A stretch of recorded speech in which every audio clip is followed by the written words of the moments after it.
দুনিয়ার যে মান, এই দুনিয়ার যে কোয়ালিটি, এই দুনিয়ার যে মূল্য আমাদের কাছে অনেক বেশি। দুনিয়ার মূল্য আমাদের কাছে অনেক বেশি না? যদি বলুন অনেক বেশি না? আমাদের চাইতেও বেশি। কথা বলেন না, আমাদের চাইতে বেশি না? আমাদের অর্থ হয়েছে মর্তেন সামাদান দিল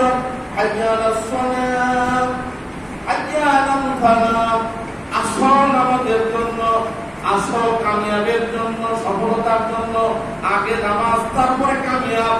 আর আমি কি করলাম? নামাজ থাক, আগে ব্যবসাটা শেষ করি, লাভটাকে আগে ধরি, তারপরে আমি যেগুলো আমার যে কাজটা রয়েছে এই কাজটা শেষ করি। আমি এই যে লাভের জিনিসটা যেটা চোখের সামনে দেখতেছি এইটা আগে করি। এইটা চিন্তা করে দুনিয়াকেই প্রাধান্য দিলাম। আমি দুনিয়াটাকে প্রাধান্য দিলাম, আখিরাতের নামাজ আমি বাদ দিলাম। জোরে বলুন ঠিক না বেশি?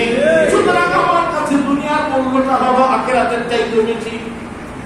কথা বলেন না, জোরে বলো না, ঠিক না বেশি? আখিরাতের চাইতে বেশি না আমাদের চাইতেও বেশি। আর আল্লাহর কাছে দুনিয়ার মূল্যটা কতটুকু? وقال النبي صلى الله عليه وسلم لو كانت الدنيا تعدل عند الله جناح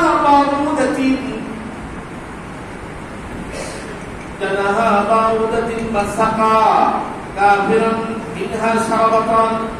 আল্লাহ নবী বলেন, আমার আল্লাহর কাছে যদি এই গোটা দুনিয়াটা, গোটা পৃথিবীটা, লাউ কানাতিদ দুনিয়া, এই গোটা দুনিয়াটা তাদিলু ইনদাল্লাহ, আল্লাহর কাছে যদি জানাহা বাউদাতি, যদি মশার টানার সমপরিমাণ, মশার টানা যেটুকু মূল্য আল্লাহর কাছে আছে এটার সমপরিমাণ মূল্য যদি এই দুনিয়াটাকে আল্লাহর কাছে মনে হতো, আল্লাহর কুদরতি মনের কাছে যদি এটাকে বিবেচিত হতো, আল্লাহর কাছে যদি এটাকে মূল্যবান মনে হতো, মা সাকা কাফিরান মিনহা শারাবাতান, তাহলে আমার আল্লাহ তাআলা আল্লাহর সাথে যারা কুফরি করে, যারা কাফের বেঈমান, আল্লাহ নবী বলেন তাদেরকে এক ঢোক পানি আল্লাহ পান করতে দিতেন না। চিৎকার করে জোরে বলেন না সুবহানাল্লাহ। আল্লাহর কাছে যদি এই গোটা দুনিয়াটা একটা মশার কানার সমান যদি মূল্যবান হতো, মশার কানার মূল্য আল্লাহর কাছে যতটুকু আছে ততটুকু যদি আল্লাহ বিবেচিত করতেন, এটাকে মনে করতেন, তাহলে কোন কাফেরকে এক ঢোক পানিও পান করতে দিতেন না। আপনার মতো মানুষ নামাজ বাদ দিয়ে বাড়িতে বসে থাকতেন, অনাহারে তৃষ্ণায় মারা যেতেন, এক ঢোক পানি পেতেন না। কথা বলে না, ঠিক আছে? আল্লাহর কাছে এগুলোর মূল্য অত্যন্ত স্বল্প। আখিরাতের মূল্য আল্লাহর কাছে অনেক বেশি, এটা আপনি বুঝতে পারি না। এই জন্য সম্মানিত ভাইরা, সুতরাং আপনি যদি আখিরাতকে ভালোবাসতে চান তাহলে দুনিয়া অবশ্যই ক্ষতি করতে হবে। মান হাব্বাত দুনিয়া আবার রবি আখিরাতিহি, যদি আপনি আখিরাতকে ভালোবাসতে চান তাহলে নামাজের সময় আপনাকে কাজ থাকতে হবে। কথা বলে ঠিক আছে? নাকি নামাজ আর কাজ একসাথে চলবে না? যেরকম চলবে না। মানে হাব্বাত দুনিয়া, যদি কোনো ব্যক্তি দুনিয়াকে ভালোবাসে আদার রবি আখিরাতিহি, তাহলে সে আখিরাতের ক্ষতি করবে।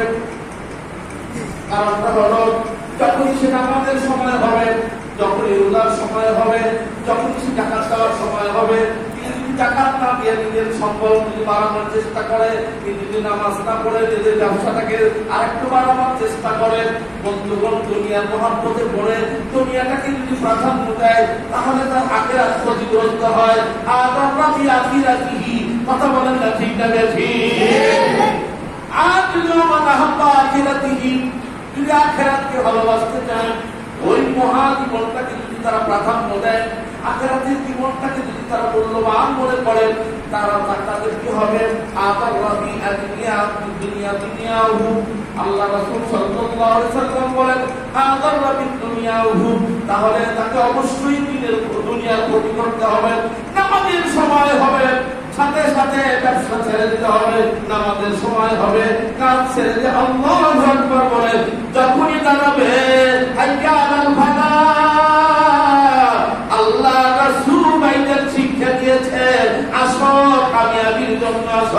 নামাজে দাঁড়ালেই আল্লাহ তাকে কামিয়াব করে দেবেন।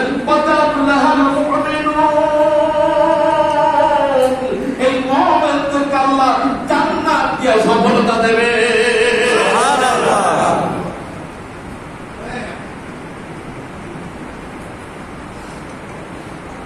আল্লাহ জান্নাত দিয়ে সফলতা দেবে। দুনিয়াতে মানুষ পূর্ণ সফলতা